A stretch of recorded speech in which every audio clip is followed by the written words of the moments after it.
आप सब कैसे हो? आई होप सो कि आप सब अच्छी होंगे। फ्रेंड, जैसा कि आप सब जानते हैं, मेरे चैनल एग्जाम पॉइंट पे मैंने बिहार स्पेशल शुरू किया है। बिहार स्पेशल में मैंने बहुत सारे टॉपिक को कवर करके अपने चैनल एग्जाम पॉइंट पे डाल रखा है। आप जाके जरूर देखिएगा। मैंने कम से कम 20 से ज़्यादा टॉपिक डाल रखा है सिर्फ बिहार स्पेशल में। इसके अलावा मैंने बहुत सारे और भी टॉपिक डाला है। आप जाके जरूर मेरे चैनल एग्जाम पॉइंट पे देखिएगा, आपको फायदा ही होगा।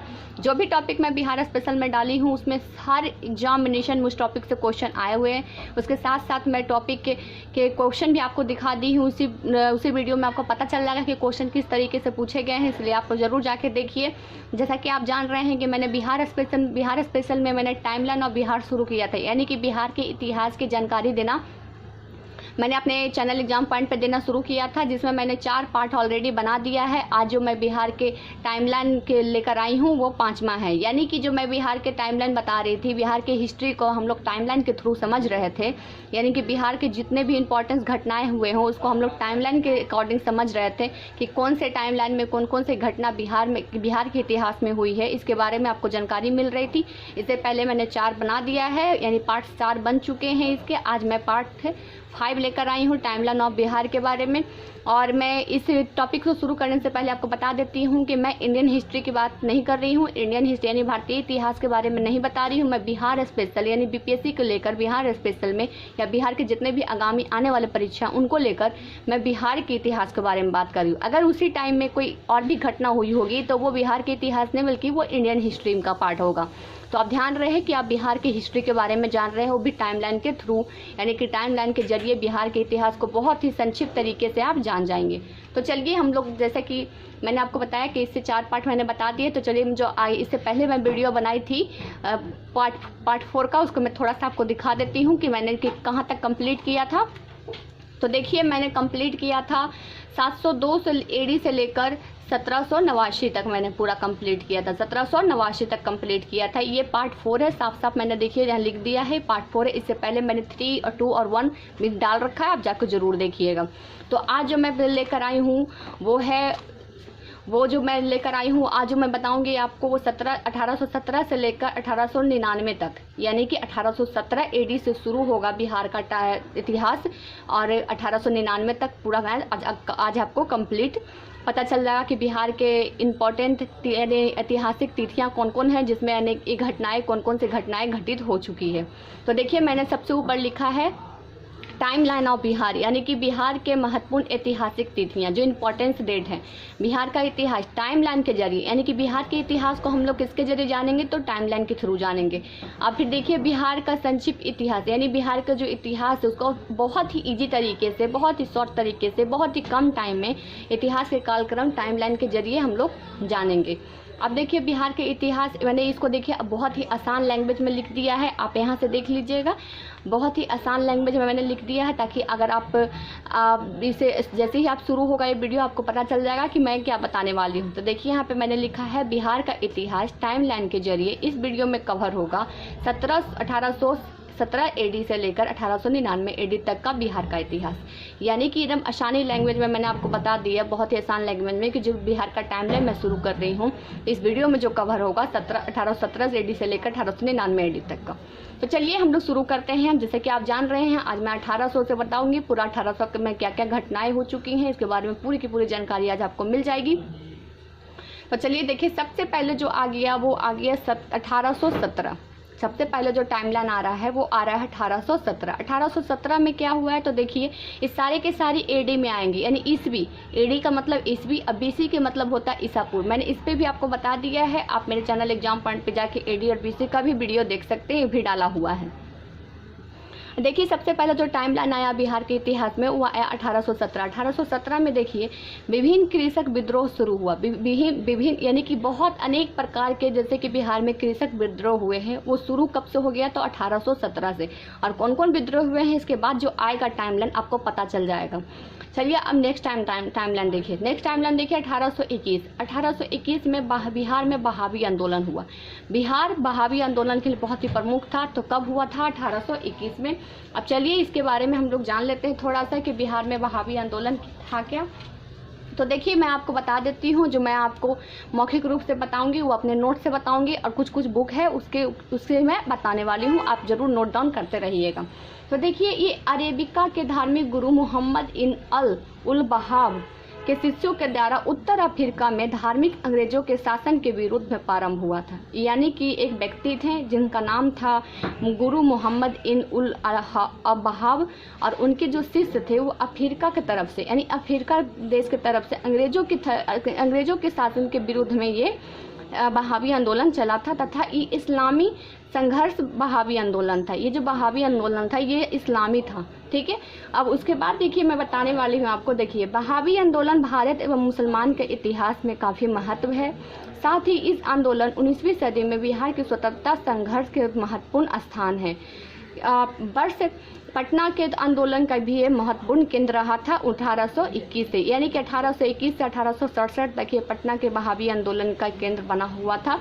अब इसमें थोड़ा सा समझ लीजिए बहावी आंदोलन में कौन कौन लोग थे, इनके नाम आप जान लीजिए। थोड़ा सा आप इसको डीपली तरीके से अच्छे तरीके जाने के लिए बुक की मदद लीजिएगा, क्योंकि बहावी आंदोलन एक चैप्टर ही है, बिल्कुल एक टॉपिक ही है। ये बीपीएससी के लिए मैं आपको बहुत ही शॉर्ट तरीके से बता रही हूँ, आप इसको अच्छे तरीके से बुक में पढ़िएगा। तो देखिए जो बहावी आंदोलन में जो लोग थे उसे बिलाकत अली थे, शाह मोहम्मद हुसैन थे, इनाकत अली थे, फरहाल था और सैयद अहमद बेडीली थे। ये सारे के सारे जो बिहार में बहावी आंदोलन 1821 में हो रही थी उसी समय हुआ था। और बिहार में जो बहावी आंदोलन हो रहे थे उसमें जो सबसे प्रमुख था तो ये इसलिए भारत के मुस्लिम के इतिहास में काफ़ी महत्वपूर्ण था। ये इस्लामी संघर्ष था, ध्यान रखिएगा। बहावी आंदोलन एक इस्लामी संघर्ष था और इसके जो गुरु थे गुरु मोहम्मद इब्न अल वहाब के थे, जो अरेबिका के धार्मिक गुरु थे, और उन्हीं के शिष्यों को द्वारा अफ्रीका की तरफ से इस अंग्रेजों के शासन के विरुद्ध में चलाया गया था। अब चलिए नेक्स्ट जो आ रहा है टाइमलाइन आप देख रहे हैं, नेक्स्ट टाइमलाइन जो आ रहा है वो आ रहा है कोल विद्रोह। अब ये कोल, जैसे कि मैंने आपको कहा कि 1817 से सभी विद्रोह शुरू होने लगे थे बिहार में। जितने भी विद्रोह हुए उसका स्टार्टिंग 1817 में हुआ। तो पहला ही जो देखिए जो आ गया वो कोल विद्रोह आ गया। अब ये कोल विद्रोह है क्या, तो चलिए हम इसके बारे में बता देते हैं आपको कि कोल विद्रोह है क्या। तो देखिए ये छोटा नागपुर से लेकर 1831 से लेकर 32 में कोल विद्रोह हुआ था। जैसा कि मैंने लिखा 23 से शुरू हुआ और 32 तक कंप्लीट हुआ था। 32 यानी 1832 तक ये कोल विद्रोह चला था। यह विद्रोह मुंडा जनजाति के द्वारा किया गया था। ये जो विद्रोह था वो मुंडा जनजाति के द्वारा किया जाता था, जिसमें हो जनजाति के लोग शामिल थे।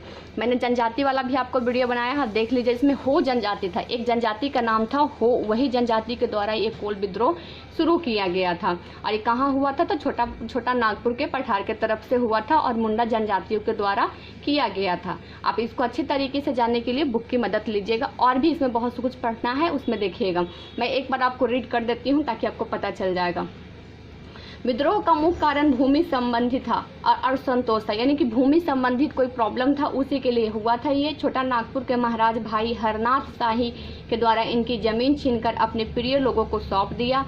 इस विद्रोह में तात्कालीन कारण था कि विद्रोह के क्षेत्र में मुख्य रांची, हजारीबाग, पलामू, मानभूमि, पश्चिमी भाग था। यानी कि जो कोल विद्रोह हो रहे थे छोटा नागपुर में, उस छोटा नागपुर के तरफ से कौन कौन से जगह शामिल हुए थे, कौन कौन जगह पे हुआ था, तो रांची हुआ था, हजारीबाग हुआ था, पलामू हुआ था, मानभूम हुआ था, पश्चिमी भाग था।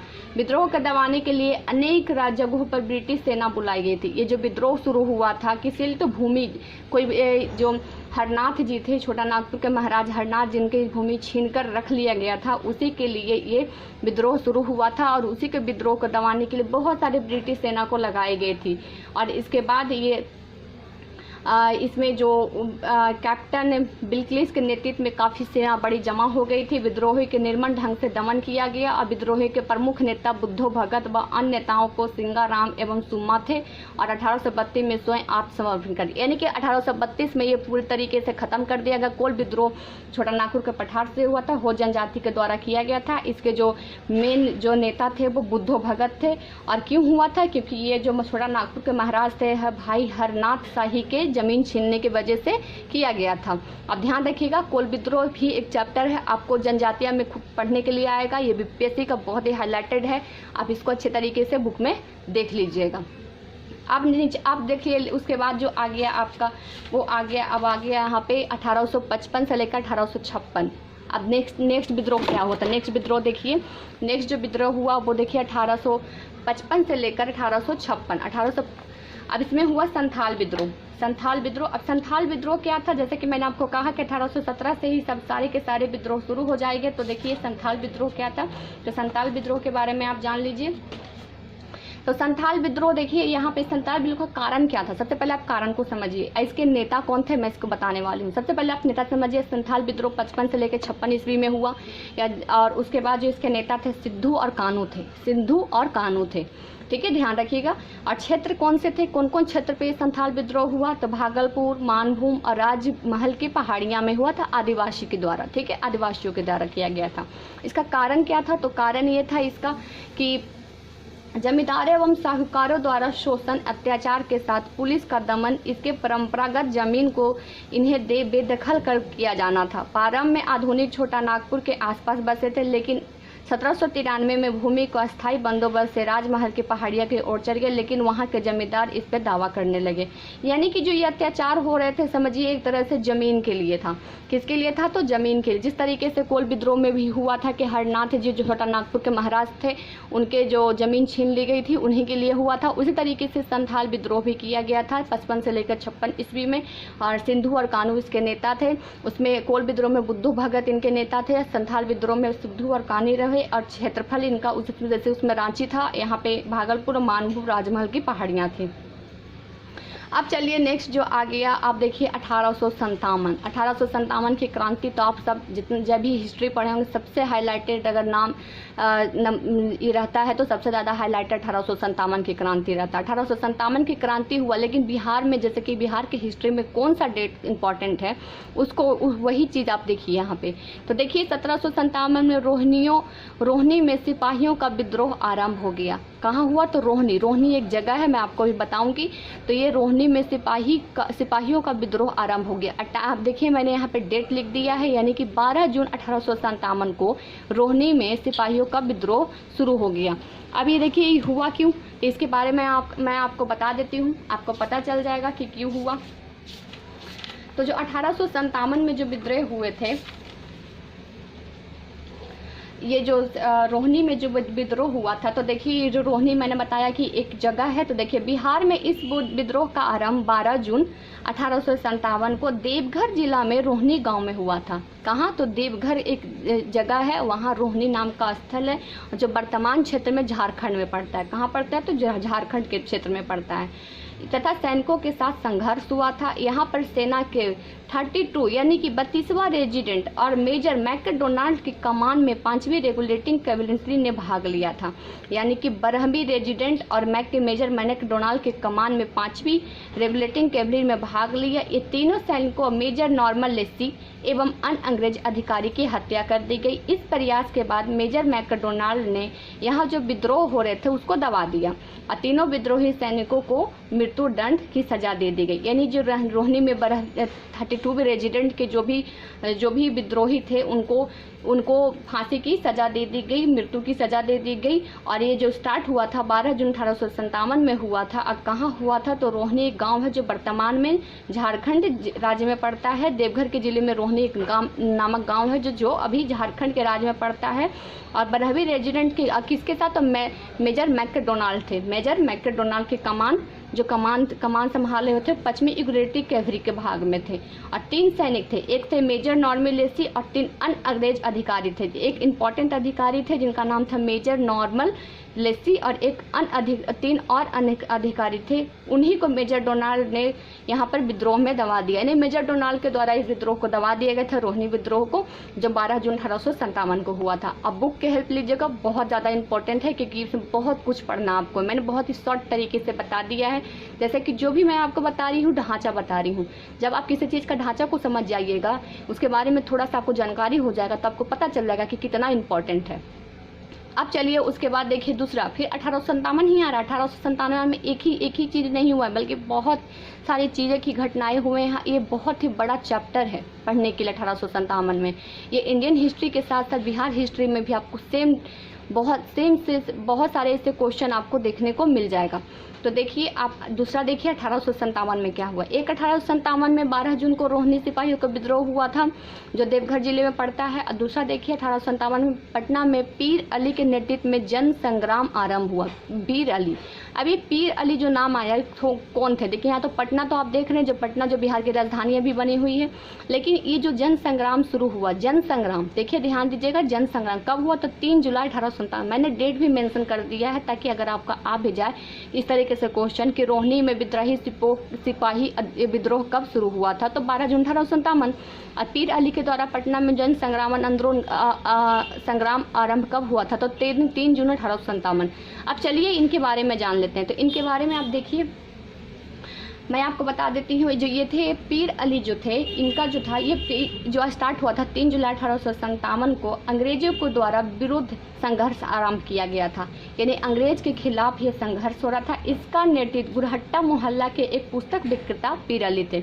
गुरहट्टा एक मोहल्ला है, उसी में इनका एक बुक का दुकान था जिनका नाम था पीर अली, इन्हीं के द्वारा शुरू किया गया था। बिहार में अफीम व्यापार एजेंट लायल के विद्रोह में दमन का प्रयत्न किया गया था, यानी कि जो पीर अली थे वो एक पुस्तक विक्रेता थे। इन्हीं के द्वारा 3 जुलाई 1857 को जन संग्राम का आंदोलन छेड़ दिया गया था। और उसके बाद इनके जो घर थे, यानी कि जब जन संग्राम की दुकानें तोड़ दी गई, इनके घर को तोड़ दिया गया और नोटिस लगाकर इसे चेतावनी दी गई कि जो लोग भी अगर इन संग्राम में भाग लेंगे उन्हें मृत्यु दंड दिया जाएगा, यानी कि उन्हें मार दिया जाएगा। इस तरीके से इसमें 1857 के 3 जुलाई 1857 की जन संग्राम में बोला गया। और जन संग्राम जो शुरू हुआ था वो कौन के थे? पीर अली। पीर अली कौन थे? तो ये पुस्तक विक्रेता थे, पटना के एक पुस्तक विक्रेता थे। कहाँ थे? तो गुरहट्टा मोहल्ला के रहने वाले थे। कहाँ? तो गुरहट्टा के मोहल्ले। इस तरीके से क्वेश्चन आपको आ सकता है कि पीर अली कौन थे, तो क्या तो वहाँ पर अगर ऑप्शन रहेगा तो आपको पता चलेगा कि पीर अली एक पुस्तक विक्रेता थे जिन्होंने 3 जून 1857 को अंग्रेजों के खिलाफ विद्रोह शुरू किया गया था। इनके साथ बहुत ही ममरता की गई थी और इनके घर मकान और दुकान भी तोड़ दिए गए थे और इन्हें भी इनके साथ जो भी इनका साथ दे रहे थे उन्हें मार दिया गया था। अब चलिए नेक्स्ट पॉइंट।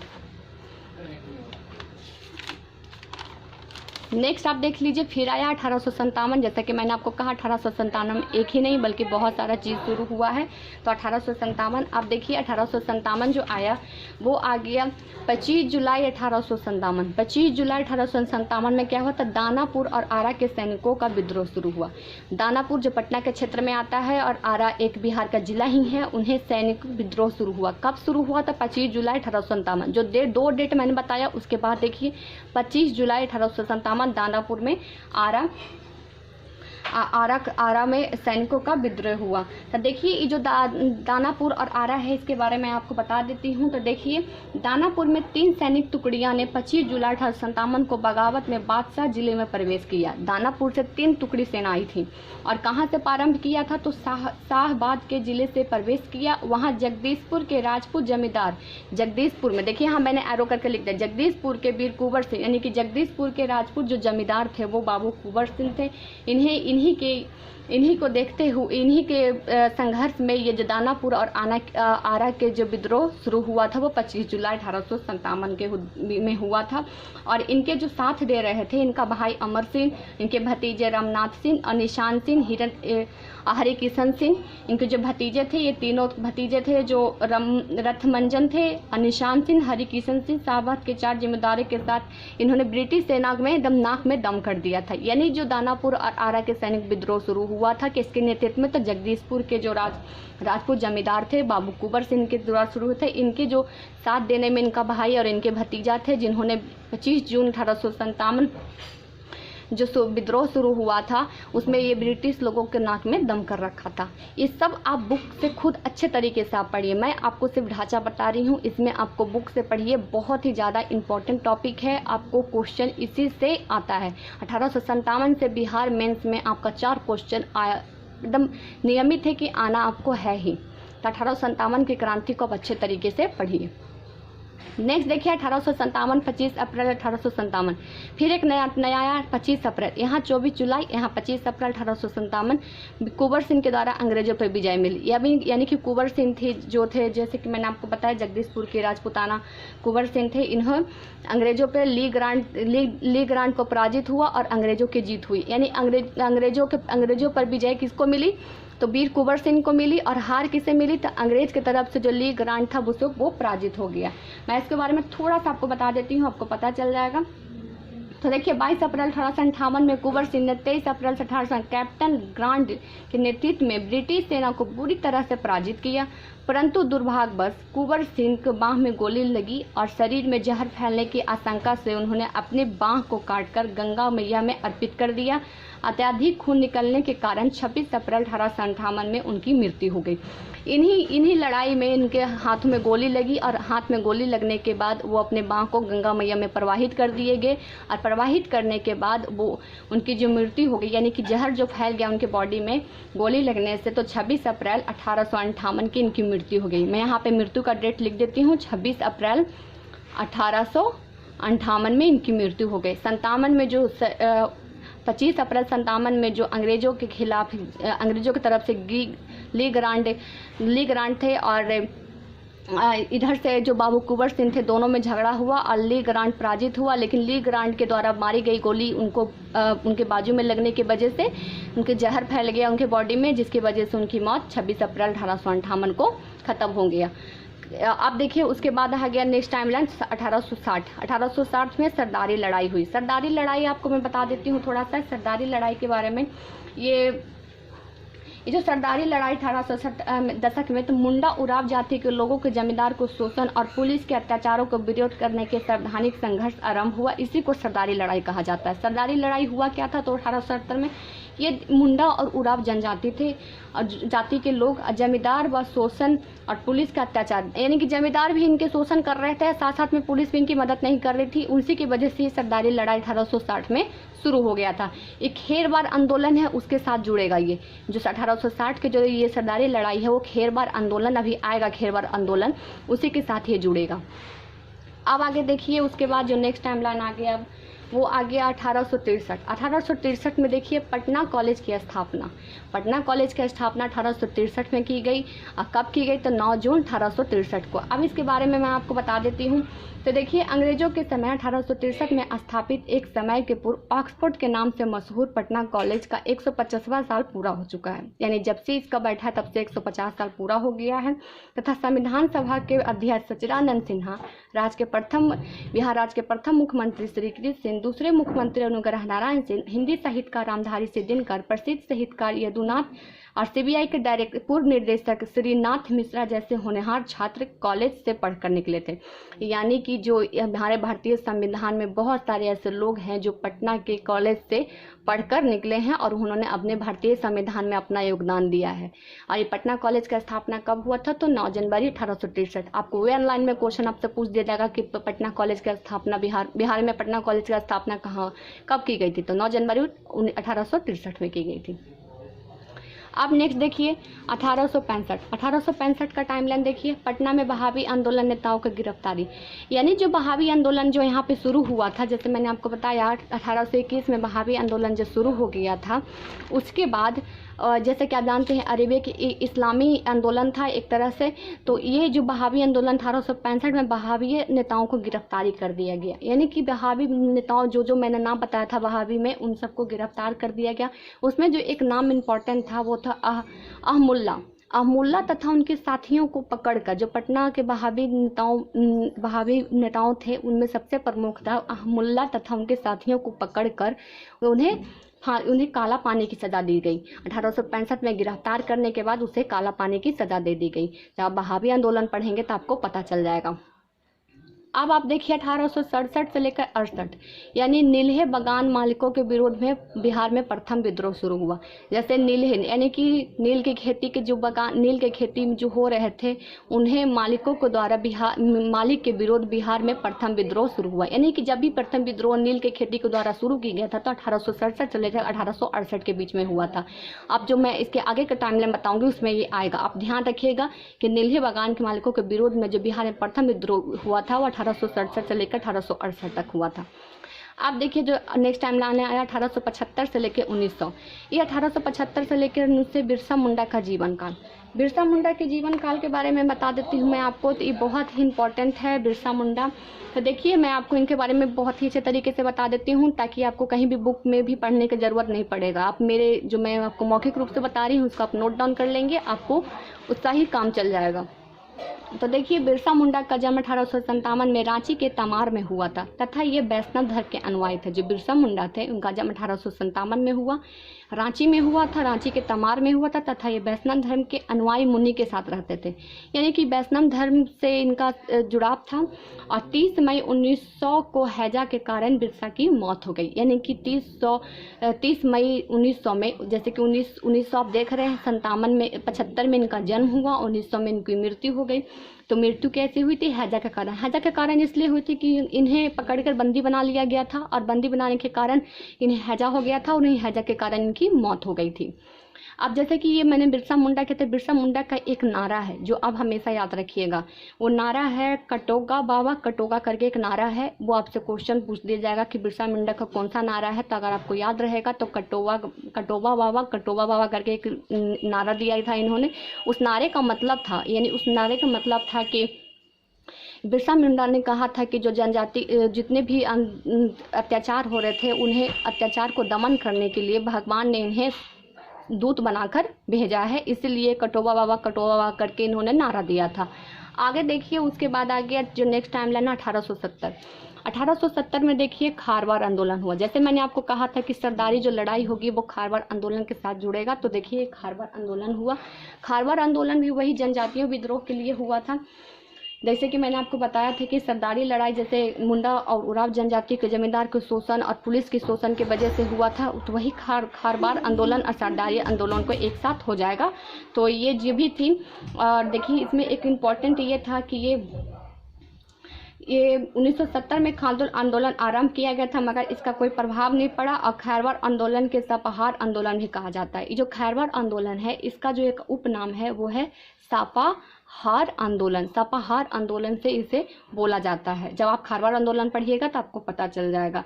और ध्यान रखिएगा ये खारवार आंदोलन और सरदारी की लड़ाई दोनों एक है, क्योंकि ये मुंडा और उराव जनजाति जमींदारों और पुलिस के शोषण के विरुद्ध में किया गया था। कब? तो 1870 में किया गया था। अब नेक्स्ट पॉइंट देख लीजिए। अब जो नेक्स्ट आ गया यहाँ पे आ गया 1872 में आ गया कि इमदाद अली द्वारा मुजफ्फरपुर में बिहार में साइंटिफिक सोसाइटी की स्थापना। तो 1972 में देखिए मैं आपको बता देती हूँ। देखिए आधुनिक बिहार में मुस्लिम समाज के शिक्षा प्रसार हेतु, आधुनिक बिहार यानी कि मॉडर्न बिहार के में मुस्लिम समाज के शिक्षा के प्रसार हेतु 1872 में मुजफ्फरपुर के बिहार में साइंटिफिक सोसाइटी की स्थापना की गई। कि किस लिए की गई? तो से ध्यान रखिएगा आप लोग, मुस्लिम समाज के शिक्षा प्रसार हेतु की गई। कौन किया? तो इमदाद अली खान के द्वारा की गई। और कब? तो 1872 में की गई। अब इसी से जुड़ा हुआ देखिए यहाँ 72, फिर देखिए नेक्स्ट टाइम 1873। अब ये जो साइंटिफिक बिहार सोसाइटी मुजफ्फरपुर में स्थापना की गई मुस्लिम समाज के शिक्षा प्रसार के लिए, तो ये जो अब 73 में देखिए बिहार साइंटिफिक सोसाइटी की शाखा पटना में, जब साइंटिफिक सोसाइटी बन गई तो उसकी एक ब्रांच यानी शाखा खोली गई। ब्रांच यानी शाखा एक खोली गई। वो कहाँ खोली गई? तो ये पटना में खुली, पटना में, यानी बिहार की जो राजधानी पटना है वो पटना में खुली गई। और क्यों खुली? तो देखिए पटना की शाखाएं खोली गई तथा इन दिनों बिहार में मुसलमानों के धर्म सुधार आंदोलन थे। क्यों? क्योंकि जैसा कि आप जान रहे हैं इमाद अली खान ने मुजफ्फरपुर में बिहार सोसाइटी साइंटिफिक सोसाइटी की गठन की था मुसलमान समाज के शिक्षा के लिए। तो मुसलमान समाज का जो प्रसार केंद्र बना हुआ था 1873 में बिहार बना हुआ था, इसीलिए इसकी शाखा बिहार में खोली गई। अब नेक्स्ट देख लीजिए 1886 यानी कि 1886 ईस्वी। अब देखिए पटना सिटी में मोहम्मदन एग्लो द्वारा अरेबिकन स्कूल की स्थापना। ये नाम देखिएगा मोहम्मद नहीं है, मोहम्मदन है, मोहम्मदन एग्लो द्वारा अरेबिक स्कूल की स्थापना। अभी अरेबिक स्कूल के बारे में बता देती हूँ, तो मैं आपको बता देती हूँ। यह पटना सिटी के मोहम्मद एग्लो अरेबिक सीनियर सेकेंडरी विद्यालय यानी पश्चात शिक्षा का पहला स्कूल था। पश्चात शिक्षा का पहला स्कूल कहाँ खोला गया था? तो पटना सिटी में। किनके द्वारा? तो मोहम्मदन एग्लो के द्वारा खोला गया था। और ये कमेटी था, यानी मोहम्मद एग्लो कमेटी के अनुशंसा पर ही पटना सिटी में 1886 में ये मोहम्मद एग्लो अरेबिक स्कूल की स्थापना की गई थी। किसके लिए? तो पश्चात शिक्षा के लिए। बिहार का जो पश्चात शिक्षा का पहला जो स्कूल था वो था मोहम्मद एग्लो पटना सिटी में। अब देखिए नेक्स्ट टाइमलाइन 1899। अब जो लास्ट आ गया वो 1899, यानी कि बिहार नेशनल कॉलेज का स्थापना। अब ये 1899 के बारे में बिहार नेशनल कॉलेज, तो बिहार नेशनल कॉलेज को देखिए, इसे BN कॉलेज के नाम से जाना जाता है, यानी कि शॉर्ट में इसे BN कॉलेज बोला जाता है, BN कॉलेज बोला जाता है। तो ये BN कॉलेज के रूप में लोकप्रिय से जाना जाता है। बिहार में नेशनल कॉलेज का 1899 में डो डेविड एजुकेशन और नेशनलिस्ट, यानी कि डो डेविड एजुकेशनल थे और नेशनलिस्ट थे, जिनका नाम था बाबू बिस्वर सिंह और दूसरा नाम था कुल्हरिया राज, यानी बाबू बिस्वर सिंह और कुल्हरिया राज के द्वारा, और तथा भोजपुर और बिहार के शालिग्राम सिंह, 3 व्यक्ति थे, बाबू बिस्वर सिंह और कुल्हरिया राज और भोजपुर और बिहार के शालिग्राम के द्वारा ये स्थापना किया गया था बिहार नेशनल कॉलेज को, जिसे अभी BN कॉलेज के नाम से भी जाना जाता है। तो आप इसको ध्यान रखिएगा। 1899 में किस कॉलेज का स्थापना हुआ था? तो बिहार नेशनल कॉलेज का। उपनाम BN कॉलेज का कौन किया था? तो ये 3 व्यक्ति थे। एक पहला व्यक्ति बाबू बिस्वेश्वर सिंह, दूसरा कुल्हरिया राज और तीसरा शालिग्राम सिंह के द्वारा किया गया था। और ये बहुत ही लोकप्रिय कॉलेज था उस टाइम का, 1899 का ये कॉलेज बहुत ही ज़्यादा लोकप्रिय था। तो जैसा कि मैंने आपको बताया कि सब के सब मैंने आपको 1899 तक का बता दिया। जैसे कि मैंने आपको कहा था 1817 से लेकर 1899 तक को मैं कवर करूँगी, तो उसको मैंने आज बता दिया। मैंने यहाँ पे स्टार्टिंग में 1817 में विभिन्न कृषक आंदोलन शुरू हुआ था। मैंने कितने आंदोलन बता दिए? तो कोल विद्रोह हुआ, संथाल विद्रोह हुआ, उसके अलावा खैर मार आंदोलन। इन 3 आंदोलन को मैंने यहाँ पे आपको बता दिया। आप इसको बुक की मदद से अच्छे तरीके से आप देख लीजिएगा, आपको पता चल जाएगा। मैं आपको बुक भी बता देती हूँ, इस बुक में अच्छे तरीके से हर चीज़ दिया हुआ है। मैंने इसी बुक से थोड़ा सा हेल्प लेकर आपको बताया। देखिए जो भी मैंने आपको बताया है ये बुक है बिहार समग्र मेंस का, KVC नैनो का भी बुक है। इसी बुक से सारा के सारा कुछ आपको मिल जाएगा। इस सारे के सारे अच्छे तरीके से डिटेलिंग में अगर आप जानना चाहेंगे तो इस बुक से आपको मिल जाएगा। और PT के लिए मैंने आपको बताया था एक बुक जो बहुत ही ज़्यादा इम्पॉर्टेंट है, वो बहुत ही शॉर्ट बुक है, जिससे आपको उससे बहुत ही ज़्यादा मदद मिल जाएगा। आप मेरे BPSC के जो बुक में BPSC की बुक लिस्ट का वीडियो है उसको जाके आप ज़रूर देखिएगा, आपको पता चल जाएगा। तो जो भी मैंने आज आपको बताया है टाइमलाइन ऑफ बिहार पार्ट 5 में, ये बहुत ही ज़्यादा इम्पोर्टेंट है। इसके बाद मैं आपको अब 1900 से शुरू करूँगी, यानी 1800 तक कंप्लीट कर दिया है, अब 1900 में कंप्लीट करूँगी। और 1900 को मैं क्योंकि 1900 में बहुत सारी घटनाएं एक ही टाइम पे बहुत घटनाएं हुए हैं, तो उसमें टाइम लगेगा। इसलिए जैसे मैंने आपको कहा था इसके 3 से 4 पार्ट्स और आएंगे, लेकिन उसके बाद बिहार के जितने भी इम्पोर्टेंट घटनाएँ हुए टाइमलाइन सब आपको पता चल जाएगा। इसके बाद आप बिहार के इतिहास को इतने अच्छे तरीके से जान जाएंगे कि आपको कोई भी बुक से पढ़ने की ज़्यादा ज़रूरत नहीं पड़ेगी। जैसा कि जो बुक मैंने आपको बताया वो सब्जेक्टिव है, डिस्क्रिप्टिव बुक नहीं, सब्जेक्टिव है। और ये जो बुक मैंने आपको बताया ये आपको मेंस में बहुत ही मदद करेगा। जैसे कि मैंने आपको बताया कि सारे आंदोलन को अगर आप डीप तरीके से पढ़ेंगे तो आपको एक ये टॉपिक ही है, ये BPSC का सिलेबस का ही एक पार्ट्स है, उसमें आप अच्छे तरीके से बुक से मदद लेकर आप पढ़ सकते हैं। तो चलिए फ्रेंड्स आज के लिए बस इतना ही। जो भी मैंने आपको बताया वो टाइमलाइन ऑफ बिहार के बारे में 1817 से लेकर 1900 तक 1899 AD तक का कंप्लीट किया। जो नेक्स्ट मेरा वीडियो होगा वो 1900 से होगा, यानी 1900 से मैं पूरा लेकर 1900 में जितने भी घटनाएं हुए हैं उसको मैं बताऊंगी। तो चलिए आज के लिए बस इतना है। वीडियो ज़रूर थोड़ा लंबा हो रहा है, लेकिन आप लोग ज़रूर देखिएगा, क्योंकि आपको टाइमलाइन बिहार के बारे में पूरी की पूरी जानकारी आपको टाइमलाइन के थ्रू मिल जाएगी। और एग्ज़ाम बहुत ही ज़्यादा नज़दीक आने वाला है, इसलिए आप लोग अपने जो भी तैयारी है उसको रफ्तार कीजिए, क्योंकि अब ज़्यादा टाइम नहीं बचा। अक्टूबर में PT एग्ज़ाम होना कंडक्ट है, और जिन लोगों ने CDPO का फॉर्म भरा है, मैंने खुद भी भरा है, तो सितंबर में एग्ज़ाम होना तय है। कैलेंडर के जरिए सितंबर में उसकी डेट रखी गई है, इसलिए आप लोग जितना जल्दी हो सके बिहार स्पेशल में इसको ख़त्म कर लीजिए, ताकि आपके एग्जामिनेशन के आते आते आपका हर चीज़ कंप्लीट हो जाए। और मैं एग्जामिनेशन से पहले यानी कि 1 मंथ के अंदर मैंने सब के सब एक एक चीज़ मैं आपको बिहार स्पेशल में बता दूंगी। बिहार के हिस्ट्री, ज्योग्राफी, इकोनॉमिक्स, हर एक चीज़ के वीडियो हर एक चीज़ का वीडियो मेरे एग्जाम पॉइंट पे आपको मिल जाएगा। तो चलिए फ्रेंड्स, अगर आपको मेरा ये टाइमलाइन ऑफ बिहार का वीडियो अच्छा लगता हो तो आप अपने दोस्तों को भी बताइएगा और लाइक से सब्सक्राइब जरूर करिएगा, बेल आइकन भी जरूर दबा दीजिएगा। तो चलिए आज के लिए बस इतना ही। बिहार स्पेशल में फिर कल नए पार्ट्स यानी बिहार के टाइमलाइन के नए पार्ट्स और नए जोश के साथ आपसे मुलाकात होगी। Thank you so much friends.